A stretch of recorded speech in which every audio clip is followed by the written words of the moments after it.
संतों का मत है जिसने अपनी सभी प्रकार की चाहनाओं को मिटा दिया वह सिद्ध पुरुष माना जाता है। चाहनाओं को मिटा दिया, अपने मन को जिसने रोक दिया वो सिद्ध पुरुष माना जाता है। एक कहानी कहती है कि एक दफे की बात है कि गोरखनाथ में और कबीर साहब में आपस में चर्चा चल रही थी।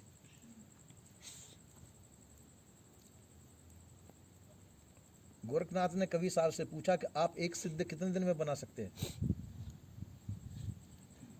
कबीर साहब ने कहा कि अभी कुछ कहा नहीं जा सकता, समय बताएगा। गोरखनाथ से कहा कि आप कितने दिन में एक सिद्ध बना सकते हैं। गोरखनाथ ने कहा कि मैं 6 महीने में एक सिद्ध तैयार कर सकता हूँ। ठीक है सर। नेपाल की तरफ से गोरखनाथ की जमात आ रही थी गोरखपुर के लिए, और भी आगे तो बीच में कोई नदी पड़ी, नदी या जलाशय।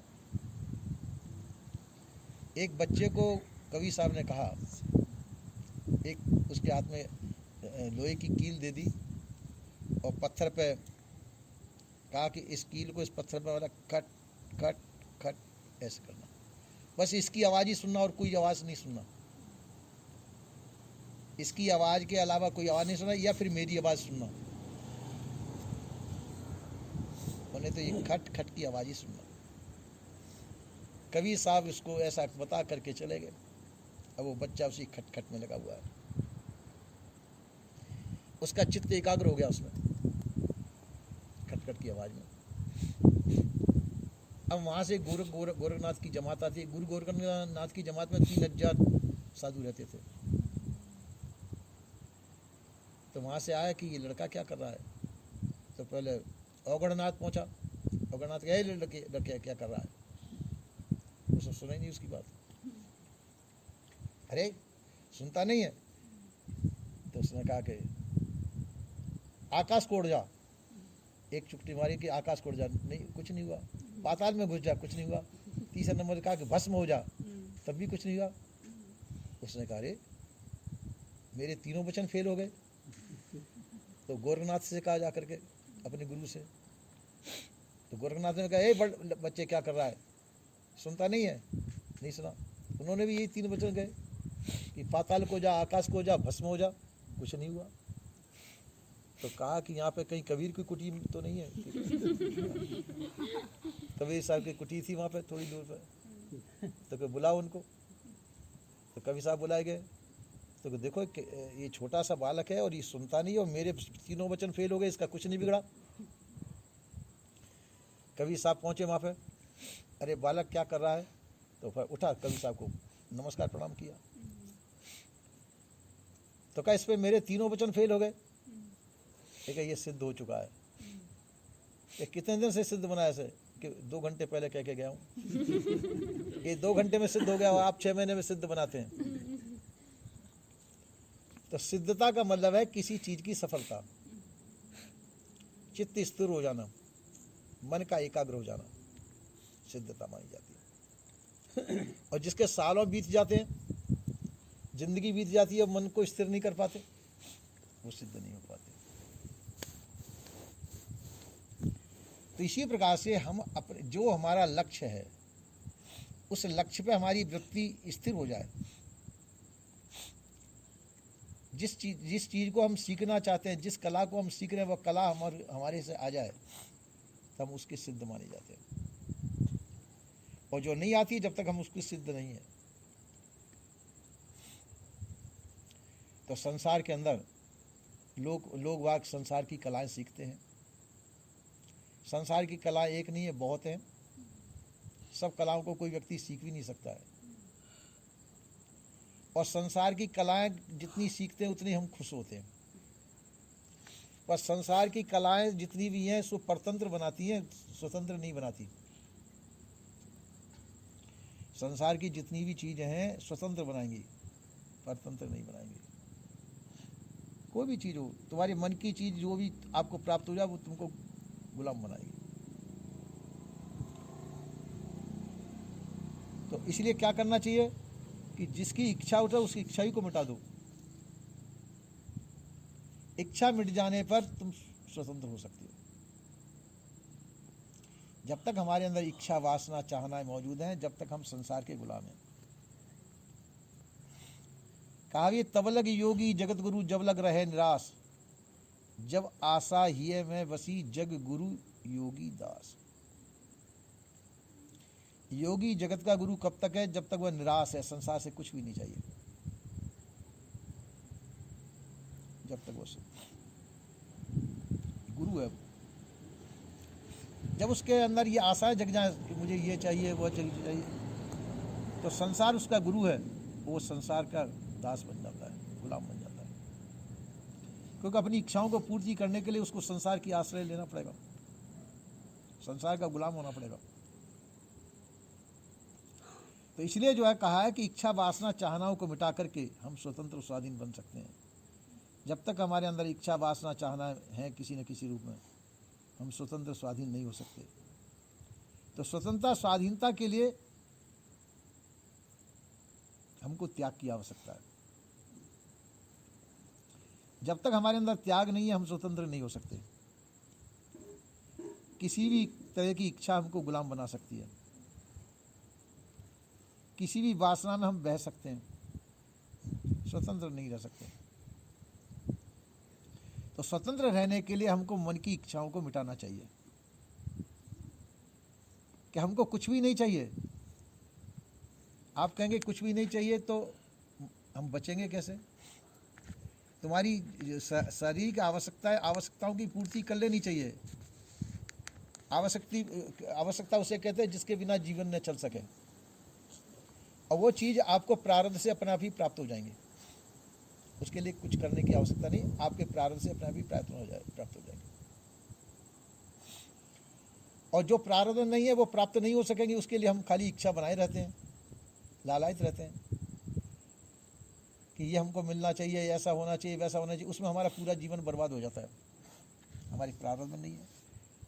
अगर मिल भी गई तो उसको हम खा पी नहीं सकेंगे, तो हमारी किस काम की? आपने कहा कि मेरे लिए 10 महल चाहिए, और 10 महल आपको मिल भी गए, तो 10 महलों में आप रह तो सकते नहीं। आप एक ही कमरे के एक महल के एक कमरे में ही रहेंगे, तो 9 महल आपके बेकार, किसी काम के नहीं। इसलिए जो है संत जन कहते हैं आवश्यकता की पूर्ति करो और अनावश्यक इच्छाओं की निवृत्ति कर देनी चाहिए। आवश्यकताओं की पूर्ति कर लेनी चाहिए। आवश्यकता किसे कहते हैं? जिसके बिना हम रह न सकते हों, जो अति आवश्यक हो। जैसे श्वास लेना, ये आवश्यक है, इसके बिना हम रह नहीं सकते। भोजन के बिना हम रह नहीं सकते, पानी के बिना रह नहीं सकते, ये आवश्यकता है। तो आवश्यकताओं की तो पूर्ति करो और अनावश्यक इच्छाओं की निवृत्ति कर दीजिए। अनावश्यक इच्छा क्या है? कि जैसे आप रोटी पानी तो है, तो वो तो आपको प्राप्त हो जाएंगी, प्रारब्ध से प्राप्त हो जाएंगी। आपने कहा कि मैं एक हवाई जहाज़ खरीदना चाहता हूँ। अब हवाई जहाज़ खरीदने के अपने में सामर्थ्य नहीं है, किसी प्रकार की भी नहीं है, और हम हवाई जहाज़ की इच्छा बना रहे हैं, तो ये अनावश्यक इच्छा हुई। तो ऐसी अनावश्यक इच्छाओं को मिटा देना चाहिए। जिसकी शक्ति सामर्थ्य हमको प्राप्त नहीं है और उसकी इच्छा, वो अनावश्यक इच्छा है।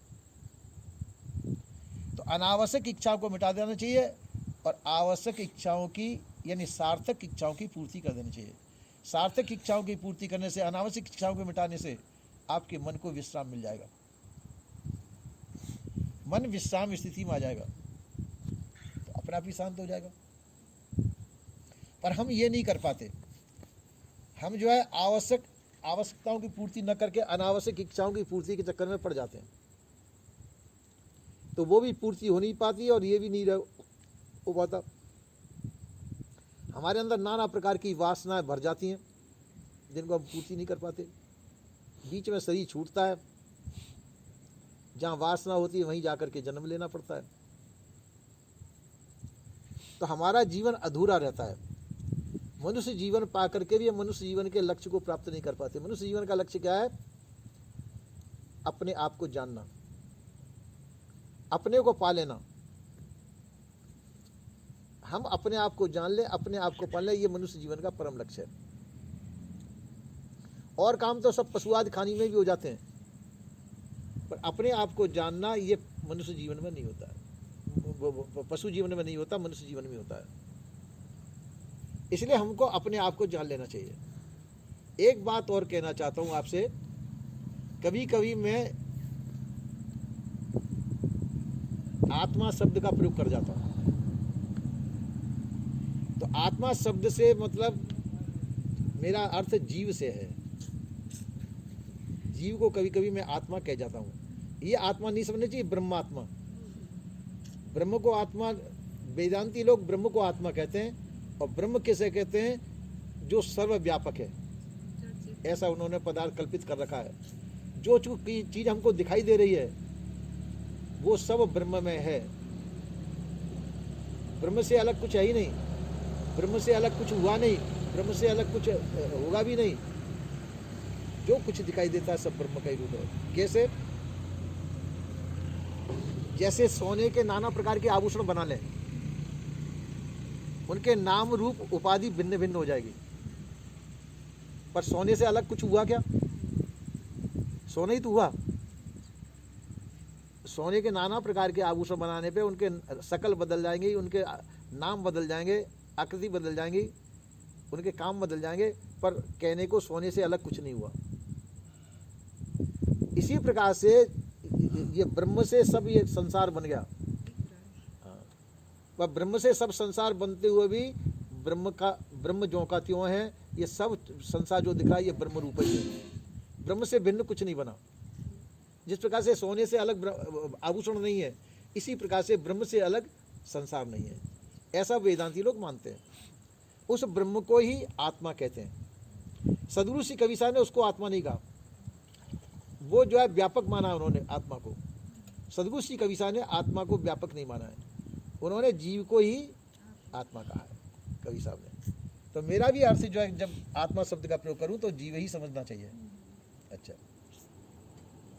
दूसरा ब्रह्म शब्द की उस थ्योरी में कहा है उन्होंने कि ब्रह्म है समुद्र के समान, और माया है नदी के समान, और जीव है एक लोटे पानी के समान।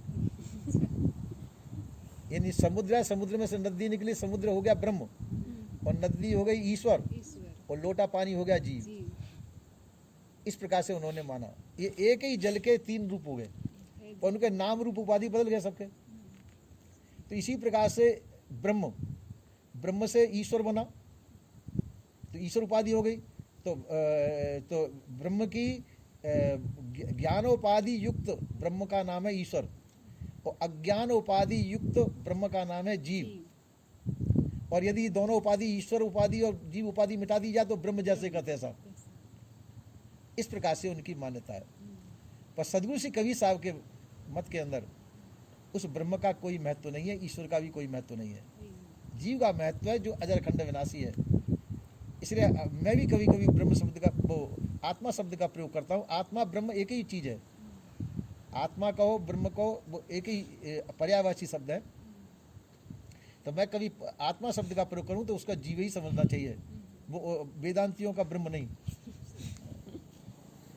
तो इस प्रकार से हमारा कर्तव्य होता है कि मनुष्य जीवन को सार्थक बनाना।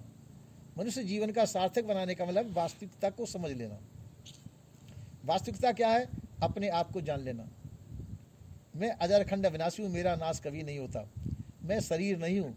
शरीर जिस सत्ता से चलता डोलता बोलता है वह सत्ता चेतन है, ज्ञान स्वरूप है, और शरीर जड़ है। मेरी सत्ता से शरीर टिका हुआ है, जिस समय मैं इसमें से निकल जाऊंगा शरीर निर्जीव हो जाएगा। ये ज्ञान उसका परिपक्व ज्ञान होता है ज्ञानी पुरुषों का। और जो ऐसा न जान करके कुछ का कुछ मानने बैठता है, कोई ईश्वर को मानता है, कोई देवी देवताओं को मानता है, अपने को दीनहीन लाचार समझ लेता है, ये उनकी अज्ञानता है। तो हम संत गुरुजनों के पास में इसीलिए आते हैं कि हम वास्तविकता को समझ जाएं। देवी देवता भूत प्रेत ईश्वर खुदा परमात्मा ये मनुष्य की मानी हुई कल्पना मात्र है, कोई वस्तु नहीं है। मानसिक कल्पनाओं में भी ये जीव भटका हुआ है। नाना प्रकार के मन के अंदर भी कल्पना, बेढंगी कल्पना करता रहता है। तो उन बेढंगी कल्पनाओं को त्याग करके हमको ये समझना चाहिए कि मैं सत्य हूँ। अपने आप को जानने की कोशिश करनी चाहिए। अपने आप को जानने का मतलब है संसार से कुछ समय के लिए अलग होने की कोशिश करनी चाहिए। जिससे संसार से हमारी वृत्तियाँ सब अलग हो जाएंगी, उस समय हम अपने स्वरूप में स्थित होंगे। तो उसकी प्रयत्न करना चाहिए, और वही भजन स्थिति है, ऐसा सदगुरु श्री कबीर साहब के मत से है। तो आज यही विराम लेता हूँ। बोलिए श्री सदगुरुदेव की जय।